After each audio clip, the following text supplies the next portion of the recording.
Hello guys and welcome to this video. This is MDubs here, and with the completion of the Booster Course Pass, I will be re-ranking all the courses in the Mario Kart series to ultimately come up with my top 264 Mario Kart tracks. I will be taking a look at all the titles from Super Mario Kart through Mario Kart 8 Deluxe, and ranking the courses in each game. I will not be including the Super Circuit SNES tracks or any of the arcade games. I will not be including any Mario Kart Tour content within this series. You can expect some Mario Kart Tour rankings at a later point. Up next is Mario Kart 7. For a portable entry, this game brought quite a bit to the series. It introduced two concepts that became mainstays to the Mario Kart series, those concepts being gliding and underwater driving, and I find both of these fairly welcome additions. It also introduced the concept of section tracks, which I absolutely love. Now as for the game itself, it has a fantastic selection of both Nitro and Retro tracks. The one issue this game has is that it relied way too much on its online mode. I enjoyed playing online races, but if I were to take my 3DS somewhere that did not have Wi-Fi, I was just stuck to the Grand Prix. I really liked playing all the tracks in a random order in Versus mode, which was removed from this game for who knows what reason. Regardless, that's really my only gripe about this game. As said before, the course selection is fantastic. I have a ranking system you can learn about if you're not familiar with it, but if you are, a timestamp will be provided in the description to skip the ranking system. So here's the ranking system really quickly. Each track will be rated out of 100. This will be its total T-score, represented in yellow. The closest to 100 it is, the better the track is. I once again have the GEM system, which stands for Game, Entertainment, Music, and Scenery. G for Game, represented in orange, is a rating of 1 to 5 on how much I like the game that the course is from. E for Entertainment, represented in red, is a rating of 1 to 75 on how fun I think the course is.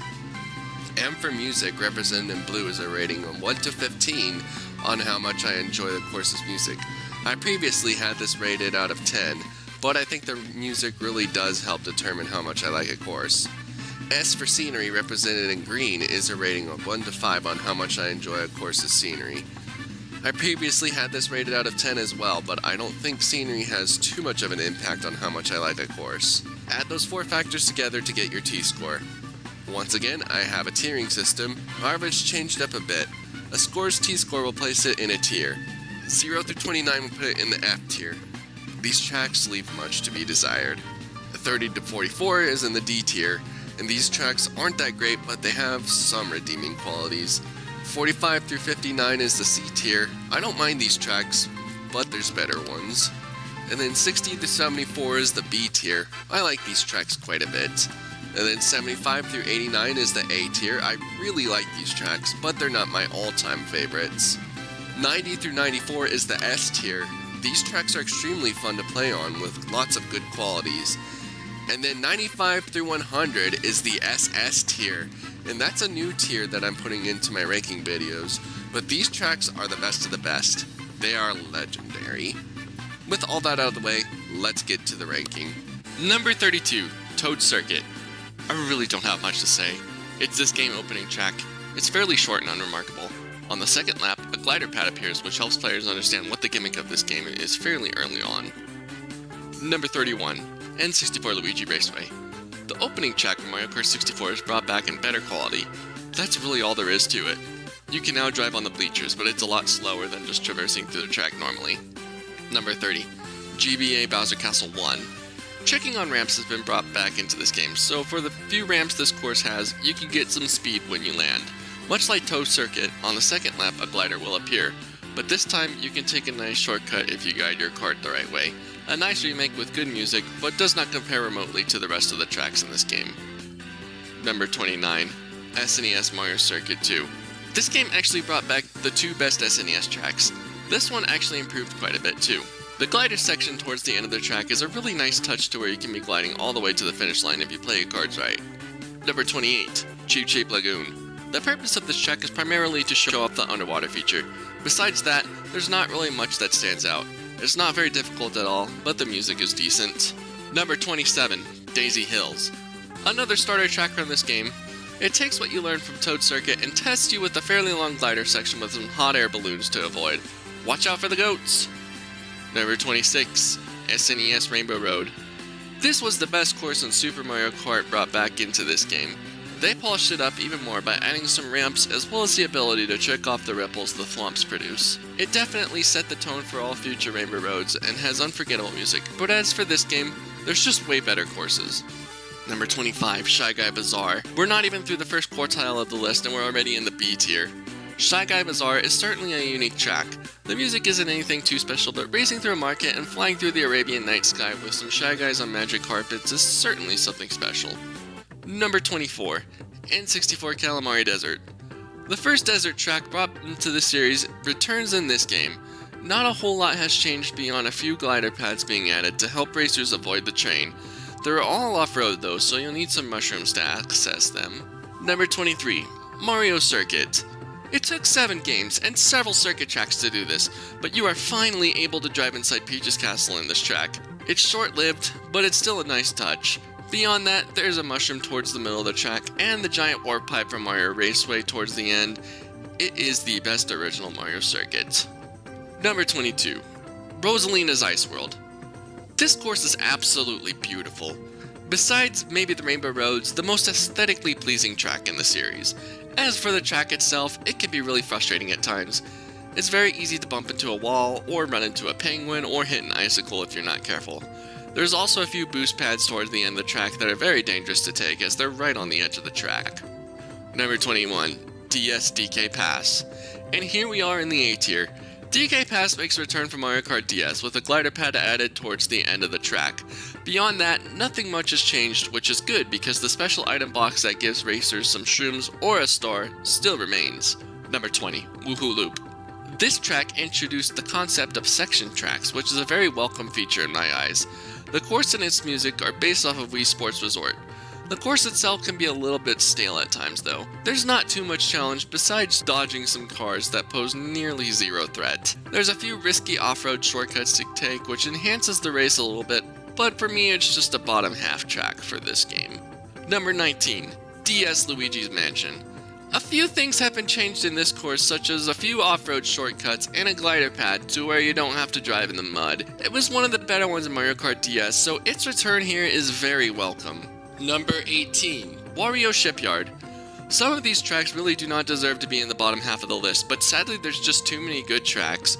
Wario Shipyard makes the best use of the underwater gimmick, but even when above the water, it's still lots of fun driving on a sunken ship. The music to this course is pretty good. Although Wario has some better courses, this one is still quite a bit of fun. Number 17, GCN Dino Dino Jungle. A very welcome addition to return in this game. Noshi the giant dinosaur is still there, but in this game you can glide right over him and even do a trick off of him. The narrow parts of the track are a lot more manageable due to the controls in this game not being as loose as double dashes. Number 16, Neo Bowser City. This track looks really cool. It's a futuristic city themed after Bowser. It's also raining, which is not very common in Mario Kart courses. There's a lot of twists and a few hairpin turns with no guardrails that pose quite a bit of a challenge at times. The music to this track is wonderful, so all in all, it deserves a spot in the top half. Number 15, Rock Mountain. As mentioned before, I love gliding, and in this course, you will be airborne for a very long time. There's a giant glider section in the middle of the track where you will be in the air for about 10 seconds, and then there's another one right after. Play your cards right, and you can skip a massive portion of the track with your speed boost. But it's very risky because if you get shocked, you're stuck in a very deep section of the off-road. Climb your way to the top of the mountain while avoiding giant boulders trying to crush you, and you're met with yet another glider pad that you can get tons of air time with. The music to this course is awesome. Number 14, DK Jungle. It's an upgraded DK's Jungle Parkway. It feels a lot more like a Donkey Kong track as opposed to a jungle track. There's Donkey Kong related enemies and reference all throughout the track. It's lots of fun to race on with an off-road glider that you can take all the way into the temple. The music is even Donkey Kong themed. Number 13, Piranha Plant Slide. This course is also just lots of fun. Ride the water slides to make your way towards the underground section with piranha plants and Goombas that you have to avoid. Towards the end of the track, there's a giant piranha plant you have to avoid which causes a fork. There's an air vent that sometimes pops up where you can jump right over it. Glide your way back above ground, and you can take a nice off-road shortcut if you have a shroom. The music is an old school song with a new school twist to it. One of the better ones in this game for sure. Number 12, GCN Daisy Cruiser. Daisy Cruiser returns from Mario Kart Double Dash, and a few things have changed about this course. First of all, there's another path you can take to make your way to the swimming pool, which you can now drive in. Once you make your way past the sliding tables, there's another underwater section that if you take it, you sink straight down. You have to watch out for the clams there. It maintains everything great about its former version, and adds a little bit of pizzazz to make it even better. Number 11. Wii Mushroom Gorge. Most people think that this is a step down from the Wii version, and while the shortcut at the beginning is removed, it's still a bit better in my opinion. There's the green mushrooms, which provide a flat plane for racers to drive on, and the red bouncy mushrooms, but this time there's a giant blue mushroom where if you hit it, your glider will automatically activate, sending you flying straight across the cave. I'm quite a big fan of it personally. The music is still really good in this course. Number 10. N64 Coupe Beach. This track got a fairly nice overhaul. Being able to drive underwater allows for more paths for the racers to take. The shortcut that's rather difficult to take in the original version has been cleaned up to where if you have enough speed, you can land on this platform with a glider, which takes you straight to the shortcut. It's the most satisfying shortcut to take in this series. As for the rest of the course, the jankiness from Mario Kart 64 is gone, and it has one of the best soundtracks in the entire series. Number 9. Bowser's Castle. This Bowser's Castle is probably the most unique in the entire series.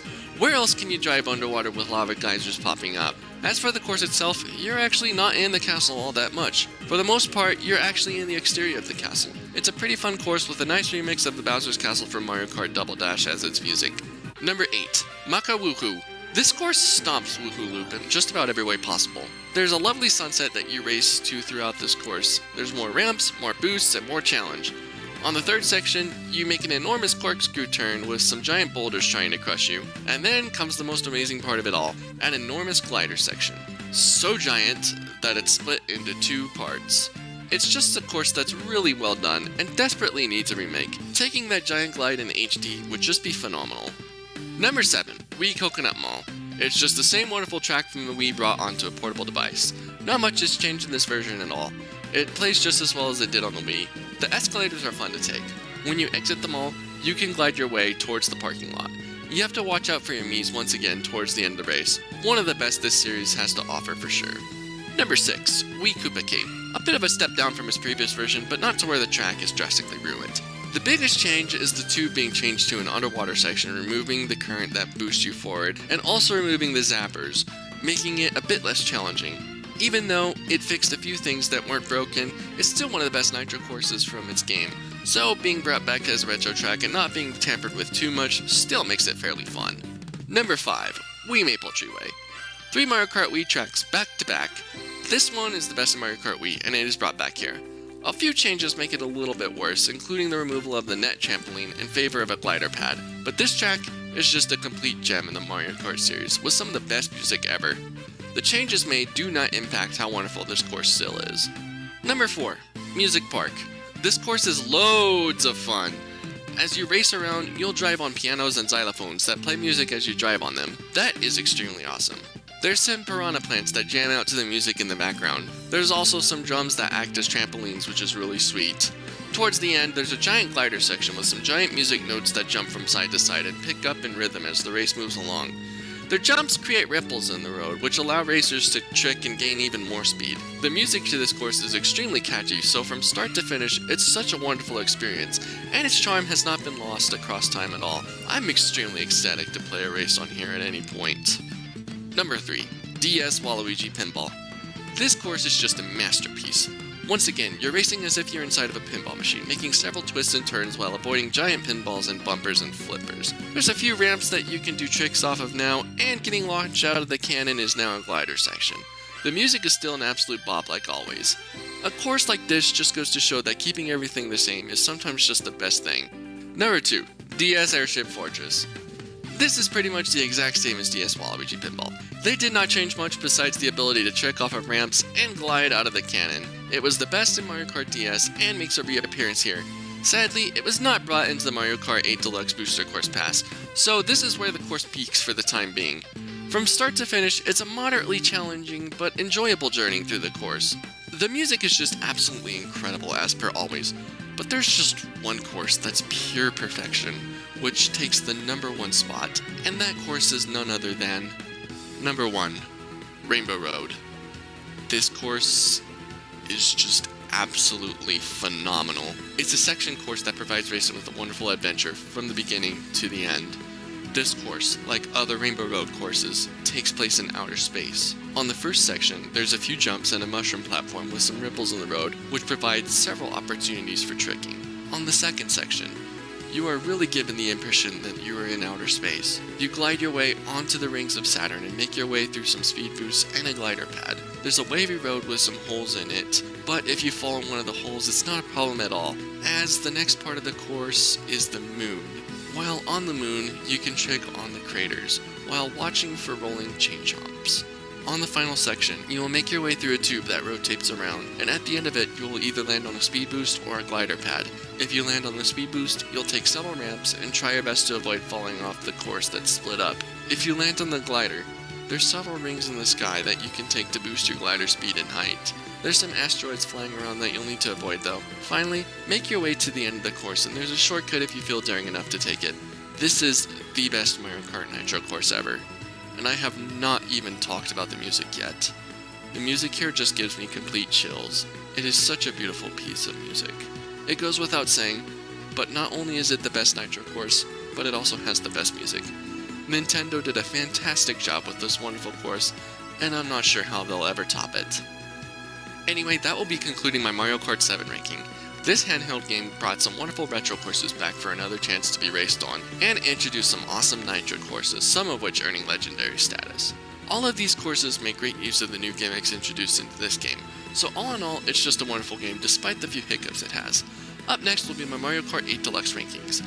All 96 tracks from the base game, the Wii U DLC, and the Booster Course Pass will be included in this video. It will be my most ambitious project to date, so I hope you're as excited as I am. Thanks for watching, and until then, this is Amdubs signing out.